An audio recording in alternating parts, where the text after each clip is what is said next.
کچھ ایسا بھی ہوگا کہ آپ کے حالات بد سے بدتر ہوتے دکھائی دیں گے، بس سمجھ جائیں کہ یہاں سے خیر نکلنے والی ہے۔ بظاہر آپ کو سب اپنے خلاف ہوتا دکھائی دے گا، گھبرائیے گا نہیں، اسی میں سے آپ کے لیے خیر نکلنے والی ہے۔ کرنا کیا ہے؟ اللہ پر توکل۔ جیسے حضرت ابراہیم علیہ السلام نے آگ کو دیکھ کر کیا کیا، تو اللہ نے اسی آگ کو خیر بنا دیا۔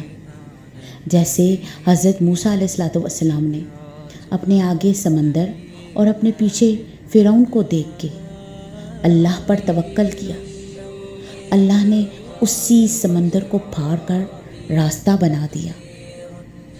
جیسے حضرت ہاجرہ علیہ السلام نے صحرا میں توکل کیا، اللہ نے اسی صحرا سے زمزم نکال کر صحرا کو مکہ بنا دیا۔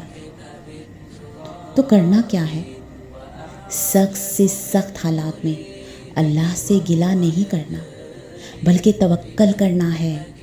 اللہ میرے لیے کافی ہے اور وہی میرا کارساز ہے۔